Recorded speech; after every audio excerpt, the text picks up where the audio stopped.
Hey guys, what's up? Shin0525 here, coming at you with another video. And today's video, I want to do a follow-up to my Odin 2 mini unboxing. So I've had my Odin 2 mini for a little bit over a week, going on 2 weeks now. And I just want to give my very first impressions of it. I'll probably make a video later on in a couple months with maybe like my Odin 2 mini 3 months later. But I want to do this kind of like, not first impressions, but I've had it a little bit. I've been able to play a couple games on it. And I just really want to talk about the AYN Odin 2 Mini, which I have right here. Because again, I've had it for about a week. I've played a few games on it. And yeah, so the way I'm going to do this video is I'm going to just do a voiceover of me just kind of like showing off the handheld, maybe playing a few games on it as like background footage, and then I'll just do a voiceover of me talking about it, the things I like about it, the things I don't like about it, and just give you my impressions after having it for 2 weeks. So, yeah, that's pretty much it. But before we get in the video, remember to like, comment, subscribe, share the video. That really does help me out. And other than that, yeah, just sit back and enjoy. Let's go. Alright guys, so here we are on my Odin 2 Mini. As you can see here, I have it, I got it up and running, I got a bunch of my emulators and stuff on it. So, yeah, and I've had it for about a week, and I absolutely love this device. I think that, like, for me personally, this device is perfect. It's super portable, it's small enough where, like, I feel comfortable taking this to, like, work with me, or if I was like commuting on like a bus or a train or something, this would be so handy just to like pull out of your bag. Because the thing about the Odin 2 is it's still very portable, don't get me wrong. It's just too big to, it's just a little bit too big. It doesn't feel like a handheld, it feels like a portable console. Like it feels like the Switch, where this feels like a Vita or a PSP, where it does feel like you can take it with you. And that's the biggest advantage of the Odin 2 Mini. And, yeah, so definitely the size factor, the portability is huge on this thing. And, yeah, but if you have an Odin 2, this thing is exactly that. Just, there is a difference, a few differences. Like the screen I noticed is very, very bright. Like, you could see it here. I'm gonna, like, lower this thing. I have the brightness set to this, because I usually like to play on my consoles slightly dimmer. I don't know, I just usually like to see not as bright of a screen. But you can crank this up to, like, even, like, 50%. Look at how freaking bright this is. Look at that shit. It is just beaming. But, yeah, I usually like to keep my device down to about here. That's just me. I usually like playing on, like, a darker screen. Doesn't hurt my eyes as much. So, yeah, the screen is incredibly bright. Very detailed. Looks great. There is a little bit of vignetting. For those of you who don't know, like, here, I don't know if it'll catch it on the camera. It probably won't. But if you're looking at this in person, you can see, like, the middle of these, like, boxes is, a lot brighter than, this, or not a lot brighter, but a little bit. So it looks like there's, like, a little bit of, like, a shadow around each of these boxes. That's called vignetting, and, yeah, it does, pop up. Again, I don't mind it that much. I actually think it looks pretty cool. I don't know, it just looks cool. Again, it doesn't stop me from, like, seeing any information or stuff like that. But, yeah, so there is a little bit of vignetting. I know if that bothers some people, okay. But for me, personally, it doesn't bother me. And as you can see, I have a shit ton of games on here. I got Android games. This is what these 3 circles are for. Whoops.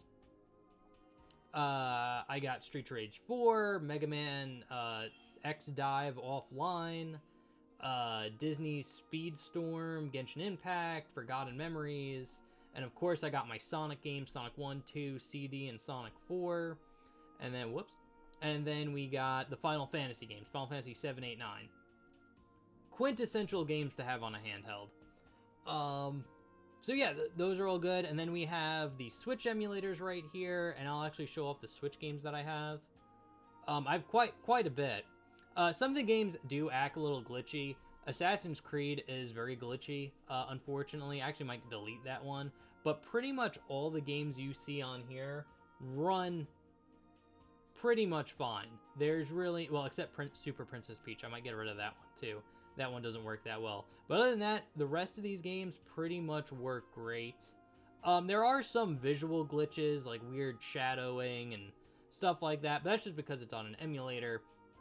And there's some bugs to like be worked out if they ever get worked out. Who knows with Switch emulation. But pretty much all of these games work pretty much spot on. Like, I'll give you an example here. Let's go to Naruto. Because I know one glitch shows up. Oh shit. Of course it's not going to boot up when I want to play the game.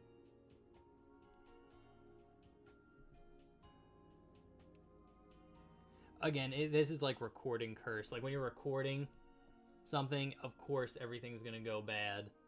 But I'm just going to skip here. I'm going to show you like just kind of an example. Because I know when you pick a character, it shows up on a certain character. So we're going to hit A. I actually have the volume off if you want to hear it. Like, I'm going to turn these speakers are insanely loud. So I have it at max.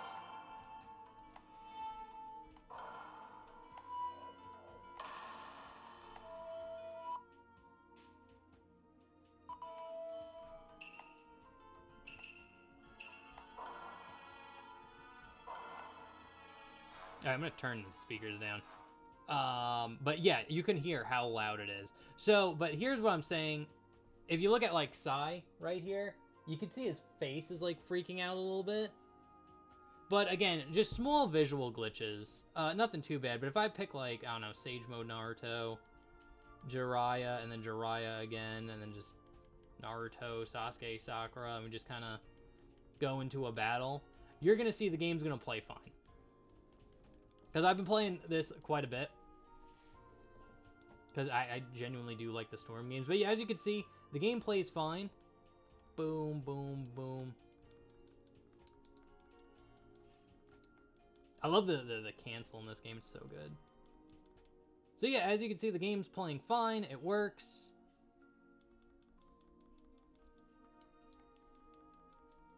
It's weird with the sound off. And it looks great. Like, even the ultimates work.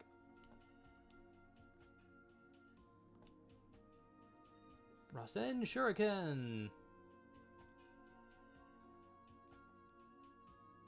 Yeah, just a solid game. So let's exit out. And again, this is Switch emulation. It works on this handheld. It works great.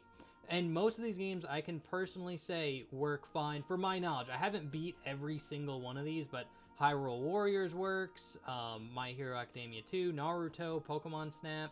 Pretty much all these games work fairly well on Sadachi or Yuzu, whichever one you want to use. And yeah, and then we got like GameCube. All of GameCube pretty much works perfect. And again, it's just like, since I just showed off Switch, you can imagine all like the previous systems will work. PlayStation 2, GameCube, and you can see I have a ton of games on here. I have a 1 terabyte SD card. So you can see the amount of games that I could just like store on this device is insane. Like, let's go to my PlayStation 2 catalog. And this is kind of the reason why this is the perfect handheld for me. Is because all of my favorite games are from like the 6th generation. So that's PlayStation 2, GameCube, Wii. I have all of them pretty much on this device. All my favorites. I got Onimusha Warlords. And I think the best way I could describe this device to you is just by listing off the games that I can play. I can play every single Jak and Daxter game on this device. I can play every single Sly Cooper game on this device. I can play every single Valkyria Chronicles game on this device. I can play every single... okay, not every single Kingdom Hearts game, but I have all the Kingdom Hearts games except Kingdom Hearts 2.8 and Kingdom Hearts 3 Other than those two games, everything else is playable on this device. I have Resident Evil 0 through 6. So 0, 1, 2, 3, 4, 5, and 6 are all playable on this device, along with spin-offs like Code Veronica, Survivor, all of Team Silent Hill games are playable on this device. Every Banjo-Kazooie game is playable. Well, I guess not Nuts and Bolts, but Nuts and Bolts doesn't count. So every Banjo-Kazooie game is playable on this device. A good portion of Soul Calibur series is playable on this device. We got Soul Blade, Soul Calibur 1, 2, 3, Broken Destiny, all playable on this device. Soul Calibur Legends as well. Again, all playable. I think every single Pokemon game is playable on this device. Again, I don't know how well the Switch games act. I think Let's Go Pikachu and Eevee work fine, but I'm not sure about like Sword or Shield or whatever the newest one is. But pretty much most of the Pokemon library is playable on here. You got both Project Cross Zone games. Those games are amazing. You got Jet Set Radio. You got Bomb Rush Cyberpunk, which I showed off on the Switch one. What else? You got Dragon Ball Z Tenkaichi 4, which is the modded version. I could go to that one. It's all the way at the bottom. There it is. Dragon Ball Z Ultimate Tenkaichi 4. That's the modded version of Tenkaichi 3 that adds like characters like Goku Ultra Instinct and like Beast Gohan. Super amazing game. I play that game all of the time. And again, it just works great. So you just click it on. One thing I don't like, or one thing that is a negative from the original Odin, or Odin 2, is the fact that you don't have the back buttons here. See, the Odin 2 has two buttons on like here and here, which is nice because you like do like save states and like things like that. One, I would toggle the turbo, so I could do that here by just hitting that, and now you can see the game's just speeding by. I can skip. And then you just hit the back button and turn it off, which, again, it's not that bad. And again, if you want to do, like, save states, instead of having just a single button for it, you do have to go here and hit, like, load, save. But it is what it is. It's very functional. But let's go to, like, Ultimate Training. But again, the fact that I have this game in my pocket that I can play at any time is insane. So let's be like, I don't know, Super Saiyan God versus let's do a custom character for this game. We got Kefla, Cell Max, Zamasu, Goku Black. Okay, no, they have a cool Super Saiyan 3 Broly. Of course, we have to be Super Saiyan 3 Broly, and we'll fight on Namek. Boom. And again, the fact that this game is pocketable and playable is amazing. And I can take this game anywhere. And again, it's just the game. It just works. Boom.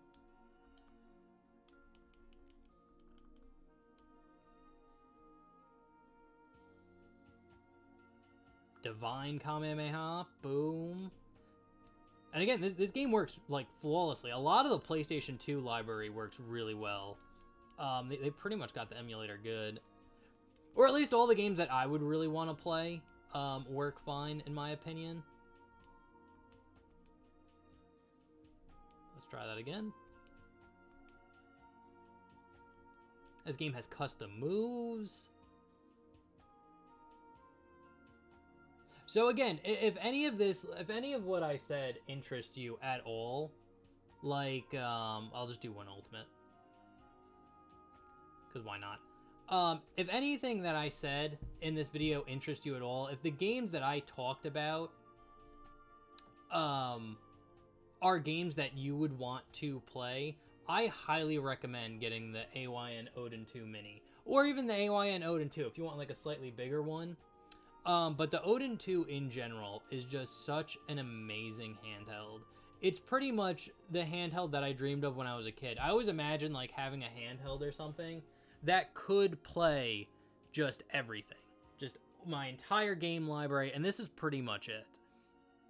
The amount of games that I could have stored on here that work fine, that are easy to play, it's amazing. The fact that like we're playing with emulators, we can do enhanced resolutions, we can do cheat codes, things like that, just to make the games even better than what they are. It is amazing where we are in like handhelds. So yeah, anyway, that's my impression. I absolutely love this handheld. There's really no downside to it. I was a little worried about the battery life, but the battery life is pretty solid. Like, I could pretty much play this game all day and probably have to charge it once. But even charging it, like, for example, this morning, my handheld was at, like, 35% battery life. I plugged it into its charger, and I went for about, like, a 40-minute walk, and when I came back, it was at 100%. So, again, this thing is super... Like, it holds your charge fairly well. You'll probably get, like, 2.5 hours out of it. But it charges super fast as well. So even if you're low on battery, a quick charge and then you're back to where you need to be. So all in all, I absolutely love this handheld. I think this might be the best handheld that I have so far. It's perfect. Like, honestly, for me, it is a perfect handheld. I absolutely love it. I think it's great. But yeah, I do think there's some advantages of getting the original AYN Odin 2 over the Odin 2 Mini. Size, stuff like that. Battery life on the Odin 2 is better, so you actually get to play it a little bit longer on the original Odin 2 model. But I think the Mini is just amazing for how portable it is, how easy it is to use, and the amount of games you can get on this thing is staggering. So, anyway, guys, that's pretty much it for the video. I hope you enjoyed. I will see you in the next one. And I'll probably make a video a couple months from now with my thoughts on the Odin 2 Mini and letting you guys know. So, anyway, guys, remember to like, comment, subscribe, share the video. That really helps me out. Other than that, I will see you guys in the next one. Okay, thanks, bye. Later.